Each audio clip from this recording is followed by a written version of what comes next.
महिलाओं की भागीदारी बढ़ी है, महिलाओं की भागीदारी बढ़ी है, अर्थव्यवस्था में भागीदारी बढ़ी है, आपका राजनीति में भागीदारी बढ़ी है, शैक्षणिक रूप से भागीदारी बढ़ी है। तो ऑब्वियस है कि आपका जो पर कैपिटा इनकम था, पर कैपिटा इनकम भी बढ़ा है। बिहार में इतना पलायन है, इतना रोजगार को लेकर हल्ला हो रहा है, और उस बीच इनका जो प्रायोरिटी है, जो बिहार के मुख्यमंत्री हैं, उनका प्रायोरिटी सिर्फ शराबबंदी, दहेज उन्मूलन और बाल विवाह उन्मूलन बच गया है। 2015 से पहले कितना जहरीली शराब से मौतें हुई हैं। अगर तुलना करेंगे कि जब से शराबबंदी हुई है तो मौतें का जो एवरेज था वो बहुत ही कम हुआ।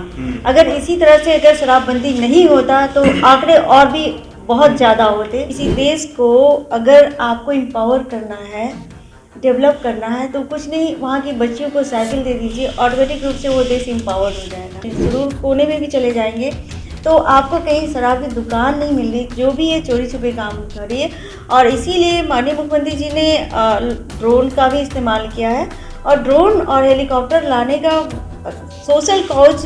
बिहार के मुख्यमंत्री नीतीश कुमार बिहार में समाज सुधार यात्रा कर रहे हैं। हालांकि कल यानी 25 फरवरी से बिहार विधानसभा का बजट सत्र शुरू हो चुका है, लेकिन उसे आज और कल के लिए स्थगित किया गया है। और बिहार के मुखिया आज बेगूसराय पहुंचे हैं समाज सुधार यात्रा करने के लिए।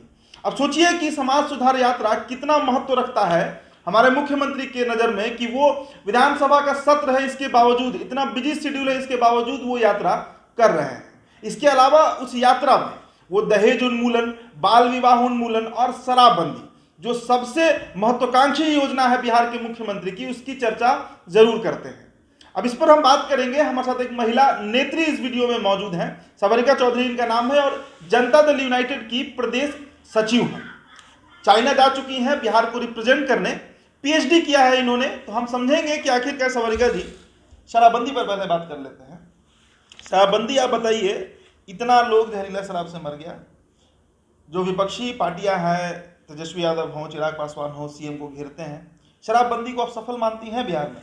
बिल्कुल सफल मानती हूँ, क्योंकि माननीय मुख्यमंत्री जी मेरे ख्याल से देश के पहले मुख्यमंत्री हैं जिन्होंने रेवेन्यू को स्टेक पे लगाया। करीब 5,000 करोड़ हमारी रेवेन्यू आती थी, उसको उन्होंने स्टेक लगाया कि और ये बहुत ही बिरले लोग होते हैं जो इस तरह के डिसीजन लेते हैं। माननीय मुख्यमंत्री जी ने अगर शराबबंदी की है तो उसके पीछे उनकी यही सोच थी, उनकी अगर हमारे मैन पावर जो है, हमारे बिहार वासी अगर वो हेल्दी रहेंगे, अगर उनके पैसे शराब की जगह न्यूट्रिशन पे खर्च होगा तो पूरा परिवार हेल्दी होगा।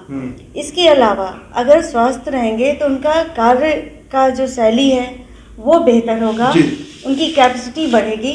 तो अगर विपक्षी कह रहे हैं कि ये पूरी तरह से विफल है, तो ये तो उनकी मानसिक जो क्या कहें, उनकी सोच है, मानसिकता है, उस पर मुझे बहुत दुख होता है। और नहीं, उनके द्वारा जो ये कहा जा रहा है कि ये असफल है, इसके पीछे कारण है कि नवंबर से अगर आप आंकड़े जुटाएंगे, चाहे गोपालगंज की बात कीजिए, बेतिया की बात कीजिए, मुजफ्फरपुर, फिर बक्सर, नालंदा, गृह जिला जो है उनका, इन सभी जगहों पर अभी तक करीब 120 से अधिक लोगों की जहरीली शराब से मौत हो चुकी है।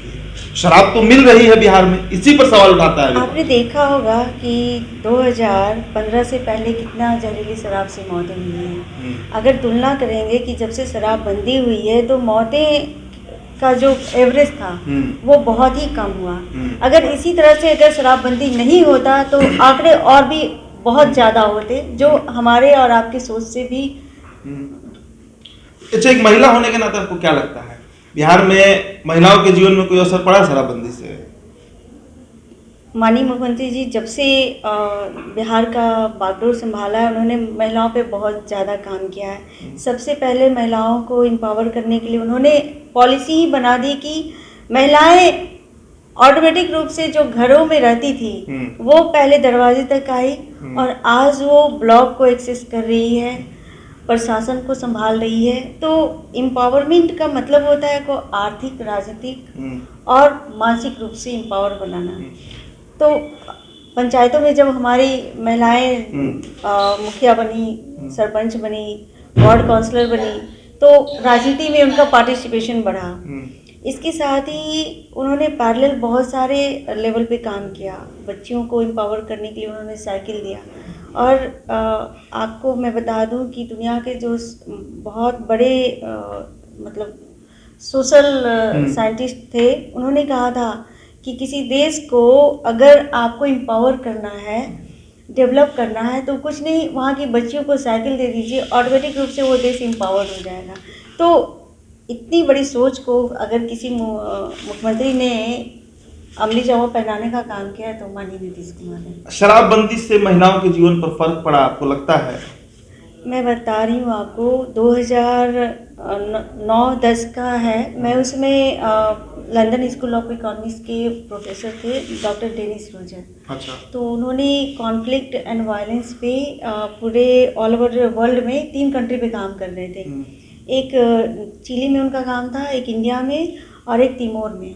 तो सबसे बड़ा फैक्टर हम लोगों का स्टडी में यही आया कि शराब के कारण जितने भी महिलाओं से हम लोगों ने इंटरव्यू किया था स्लम एरियाज़ का, तो उन लोग का सबका बस एक ही था कि मैडम यहाँ पे बहुत ज़्यादा शराब बिकने से हमारी स्थिति बहुत ही ख़राब हो रही है। आए दिन कोई ना कोई हमारे स्लम एरिया में चले आते हैं, पुलिस आ जाती है, आउटसाइडर्स आ जाते हैं और हमारी आर्थिक स्थिति तो खराब हो ही रही है और माहौल भी बहुत खराब हो रहा है। ये मतलब जो गरीब महिलाएं उनकी सोच थी। और हम बता रहे हैं कि बुद्धा कॉलोनी में हम लोग जाते थे, वहाँ थाना के सामने ही मतलब कई शॉप थे। महिलाएं कहती थी कि हम लोग सामने अपने मतलब झोपड़ी ही था उन लोग का, झोपड़ी से हम लोग निकल नहीं पाते हैं। तो और आज देखिए, आज आप पटना तो छोड़िए, बिहार के किसी भी कोने में, सुदूर कोने में भी चले जाएंगे तो आपको कहीं शराब की दुकान नहीं मिल रही। जो भी है चोरी छुपे काम कर रही है।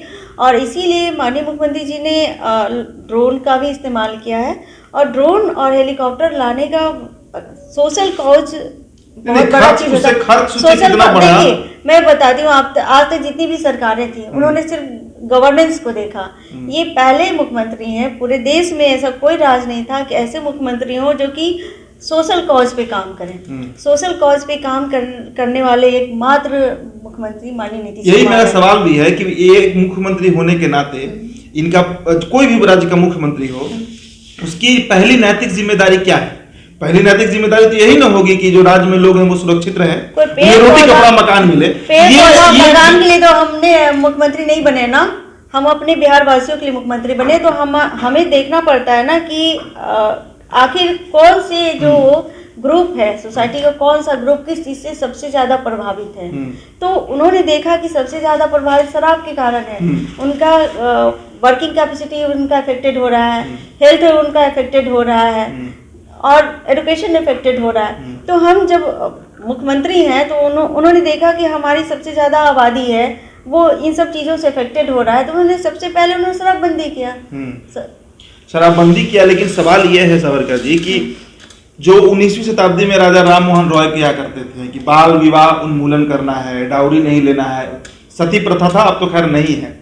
आज जो विवेकानंद करते थे, आज 2021 में नीतीश कुमार, देखिए बिहार में इतना पलायन है, इतना रोजगार को लेकर हल्ला हो रहा है और उस बीच इनका जो प्रायोरिटी है, जो बिहार के मुख्यमंत्री हैं, उनका प्रायोरिटी सिर्फ शराबबंदी, दहेज उन्मूलन और बाल विवाह उन्मूलन बच गया है। देखिए, आप जब तक सामाजिक बुराइयों को खत्म नहीं करेंगे आपका डेवलपमेंट होना संभव नहीं है। और जहाँ तक आज तक जितने भी हमारे फ्रीडम फाइटर्स को ले लीजिए या फिर हमारे समाज सुधारक को ले लीजिए, उन लोगों ने कई सदी से, कम से कम 2 सदी से उन लोगों ने इन सब चीज़ों पे उस समय से ही आवाज़ उठा रहे थे और इस पे काम करने की हिम्मत किसी ने नहीं दिखाया। आवाज़ें तो उठी थी लेकिन किसी सरकार ने इन सब चीज़ों पे कभी भी नहीं सोच पाया, ना ही उसके पास इतना करेज था कि वो इन सब मुद्दों को लेकर जनता के सामने आए और उस पे पॉलिसी बनाए। तो ये तो हम लोगों का एक तरह से कहेंगे तो ब्लेसिंग से है कि इतने अच्छे मुख्यमंत्री मिले हैं कि इन सब चीज़ों पे उन्होंने काम किया है और उसका अब परिणाम भी दिखने लगा है। आपको मैं बता रही हूँ कि यूरोपियन यूनिवर्सिटीज़ है, उन सारी यूनिवर्सिटीज़ में आपके बिजली में जितनी तेज़ी से सुधार हुआ उस पर स्टडी हो रहा है, साइकिल योजना पे स्टडी हो रहा है, हेल्थ में इतने ज़्यादा तेज़ी से हम लोगों ने मतलब बहुत ज़्यादा प्रोग्रेस किया है और बहुत सारे बीमारियों पे कंट्रोल किया है। इन सब चीज़ों पे स्टडी हो रहा है। आपका आरटीपीएस पे बहुत स्टडी हो रहा है। तो उन्होंने कई राज्यों में सबसे पहले काम करने का, पॉलिसी लेवल पे काम करने का काम किया, इस जिसकी वजह से कि अन्य देश भी इनसे हमारे जो पॉलिसी है उस पर स्टडी कर रहे हैं। तो ये जो प्राइड करने का जो उन्होंने दिया है मोमेंट, तो ये तो माननीय नीतीश कुमार की वजह से है। देखिए, आज का जो दैनिक भास्कर अखबार है उसके फ्रंट पेज पर जो हेडिंग छपा है कि कोविड ने पूरे देश की जो अर्थव्यवस्था थी, जो डेवलपमेंट था, जो विकास का दर था, वो निगेटिविटी में गया है, लेकिन बिहार का विकास दर 2.5% बढ़ा है। आपको जमीन पर लगता है कि ये संभव हुआ है? बिल्कुल हुआ है। होने के बाद ही तो ये आया है ना निकल कर। अगर कोई ग्राउंड लेवल पे वर्क करने के बाद ही उसका ग्राफ बढ़ता है जी। कोई आप ऑटोमेटिक तो बना नहीं सकते हैं। तो कई ऐसे फील्ड हैं जहाँ काम हुआ है और इसका सबसे बड़ा फैक्टर रहा है कि महिलाओं की भागीदारी बढ़ी है। महिलाओं की भागीदारी बढ़ी है, अर्थव्यवस्था में भागीदारी बढ़ी है, आपका राजनीति में भागीदारी बढ़ी है, शासनिक रूप से भागीदारी बढ़ी है। तो ऑब्वियस है कि आपका जो पर कैपिटा इनकम था, पर कैपिटा इनकम भी बढ़ा है। सरकार से सवाल जब किया जाता है तो जो उनके समर्थक हैं वो काफी नाराज हो जाते हैं कि सरकार से सवाल क्यों किया जा रहा है। नहीं, मैं इससे सहमत नहीं हूँ। आप सवाल कीजिए, हम जवाब देने के लिए तैयार हैं। महिलाओं का आप बिहार में रह रही हैं शुरू से, 2005 से आज 2022 हो गया जब से नीतीश कुमार मुख्यमंत्री बने। 24 नवंबर 2005 को इन्होंने शपथ लिया था। कहां से कहां देखती हैं महिलाओं को? मैं अगर देखिए, एक गंभीर प्रश्न है कि इसी बिहार में मुजफ्फरपुर शेल्टर हाउस कांड भी हो गया। अभी ताजा मामला जो है वो गायघाट वाला मामला सामने आया और भी कई तरह के क्राइम्स देखने को मिलते हैं। घटनाएं तो पहले से हो रही थी, वो रिवील अभी हुआ है। ऐसा नहीं ये घटनाएं अभी हुई है। तो आपको तो सरकार को और दाद देनी चाहिए कि जो भी चीजें हो रही थी उन सब चीजों को अभी कंट्रोल किया गया है। महिलाएं सुरक्षित हैं 100%। चलिए, आपका जो सुझाव होगा हमारे कमेंट बॉक्स में आप हमें जरूर दीजिएगा। बहुत बहुत शुक्रिया।